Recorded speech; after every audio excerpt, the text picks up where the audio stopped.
Dear Brandon, ever since our first Wednesday happy hour together, you brightened my world.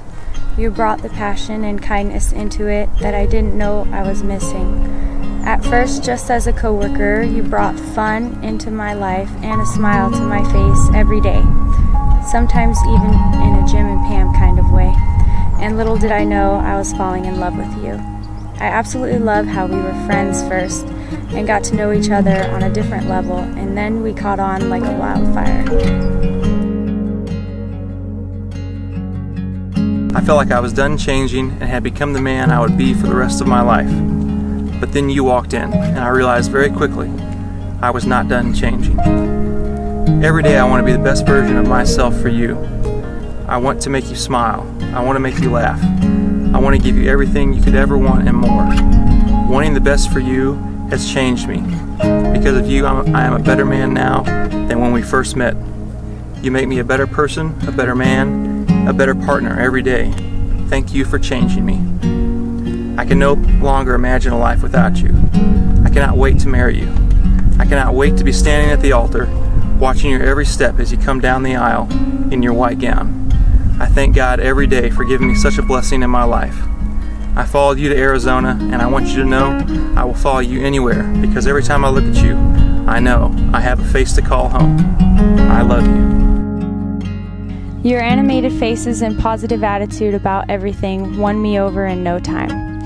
Or it could have been the way most of your text messages ended in an exclamation point. Or maybe it was your salt and pepper hair.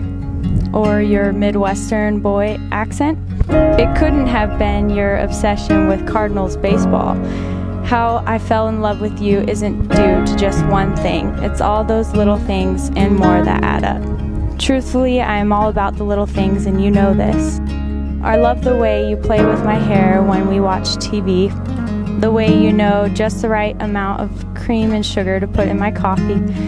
The way you know exactly what shade of light pink I like my flowers to be, and when I'm ready for an adventure. You know me really so well. Thank you for all the time and effort you put into loving me. I know that we read together that what they call the beginning honeymoon phase of a relationship is only supposed to last a year, but you make me feel like I'm on a honeymoon every day. You really have shown me what a real partner in life is and what really matters in this world. You put in the work to fill my love tank. You always put us first. Even when I had a really long day and I'm being all in all just difficult, you're always right there to sit there and listen. Thank you for always being there for me and for taking care of me. I'm so grateful that God gave me you when I needed you the most. You are hands down the greatest thing that has ever happened to me, and I thank God every day for you. I can't wait to see what our future holds and to love you all the way through it. Love, Ashley.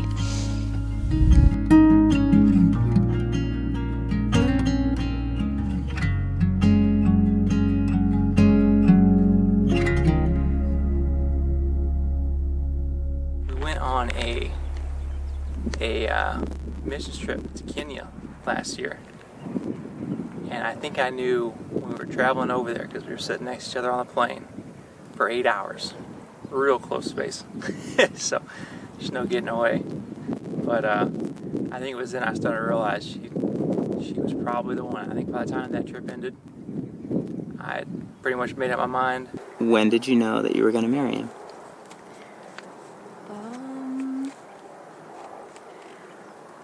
I guess when he decided that he was going to move halfway, well, pretty much all the way across the country to come be with me, and he was going to leave his job of 7 years to my job of just 1 year. Love is your soul's recognition of its counterpoint in another. Wait, that's for Wedding Crashers. I can't use that. Great movie, by the way. I don't know. I think love is just finding that person you're willing to dedicate the rest of your life to. And I think with her, it was easy choice for me. It's easy for me to tell I was in love. Love is something that stays with you through the good times and the bad and gets through all obstacles. Yeah, and that night when I left, I was like, okay, I gotta ask this girl out. So the next day I asked her out. Now she'll give you some story like I didn't. She'll probably say, she couldn't tell I was asking her out on a date. But I thought I made it pretty obvious, and even the next morning I was like, by the way, literally I was about to say, by the way, I hope you knew I was asking you out on a date. But literally as I was typing this is no joke, she says it's a joke, this is truth. She goes, as I'm typing that, she's like, is this a date? Is this supposed to be a date? And I was like, I was just about to tell you, this is obviously still a date. It's obviously a date. So she likes to give me a little flack about that, but I completely intended it to be a date.